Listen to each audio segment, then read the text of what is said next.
Man knows. Check it out. Hope everybody's doing well tonight because I hear we are going live.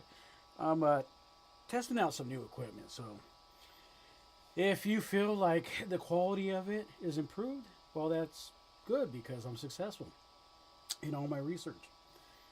If not, well, then chat gave me some bad ideas in my research. So, anyways, tonight we are in the lair in my pawn shop of all the things that are fun to toy around with. I tell people, if I was a painter, I would have all the colors and all the paintbrushes, but I'm not a painter. I'm a guitar player, so I have all the colors and all the things I need that I enjoy. So right now I'm just messing with some stuff. I haven't played this guitar in a very long time. I picked it up many years ago. I say many, maybe about 2 or 3 years ago. That's not really many, but long enough. And it has been, not priority because about that same time, oh, I forget. I bought another Telecaster that I really enjoyed. And anyways, I haven't given this one its just desserts, only because I'm not the biggest fan of the neck, and no fault to the person that put it together, that actually made the neck. I believe he made the neck, or at least shaped it, or whatever. But anyways, essentially what we have here is what is called an Esquire style Telecaster. Not a full Telecaster because obviously we are missing the main component, which I don't know if it's really a main component, but it's certainly one that is in a full size or full offering Telecaster. You would have a neck pickup. This only has the bridge position. But it all things Telecaster. I have actually pulled this all apart and inspected to see what's going on, and we have routes for all that. But the gentleman that put this together wanted to pay homage to the tradition of the single pickup Esquire. So that's what we have here. Essentially, what we have is just the bridge pickup of a Telecaster wired to a three-way, and on the surface, one's asking, well, what's going on there? Is there a pickup hiding underneath there? No, there's not. Although I know that's a thing out there. So this is not that. What this is different ways of routing this pickup to this output. So in this neck, or what we would consider the neck position or the forward position, this routes the pickup through a capacitor. It gives it that kind of cocked wall sound. I don't know what the value of the capacitor is, but it's pretty gnarly.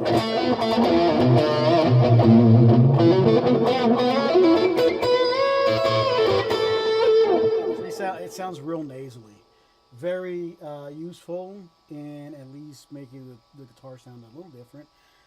Sometimes it gets a little lost in the mix, gets a little muddy, but it's what it is. Now, I do enjoy this position the most, and quite frankly, I enjoy the middle position for most guitars if they're on a three-way, be it a Les Paul or a Telecaster, just in terms of being able to dial in the correct amount of crunch, and having that balance between the bass side and the treble side.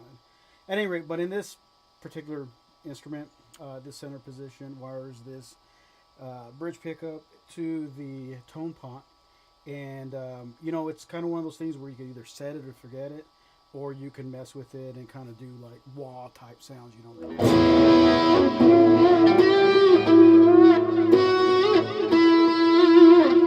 It's real handy like that. I'm not quick like that, like some folks, but obviously a Telecaster bridge pickup tends to be a little bitey, and a lot of folks, or at least those that use these enough, have figured out that you can roll a little bit of that top end off and get a good nice sound.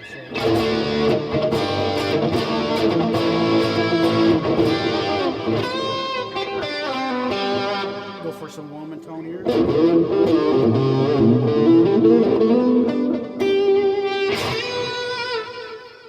So that's that middle position, and then the final position is going to be where the bridge pickup is routed directly to this here input jack with nothing in between, and it gives you that Telecaster bridge sound.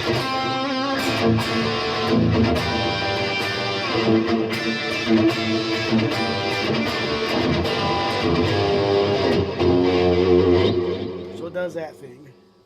Anyways, so this guitar is I don't know if you can see it there. Let me see if I get over here. That's called a Kingsnake. Now this gentleman down in Granbury, Texas, where a Both is, built this or put it together. It's a parts caster. Um, no sense on mincing words there.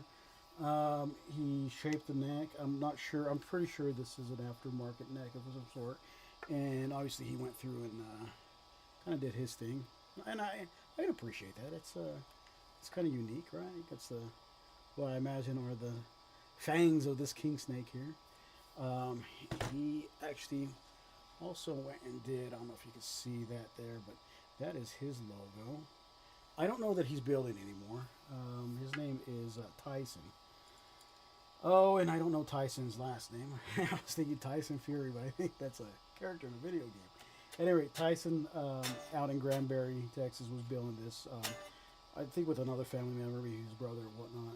And they turned out a few of these and some kind of really cool Les Paul style Telecasters that I thought were pretty cool. Anyways, I picked this up the same weekend that I bought another one.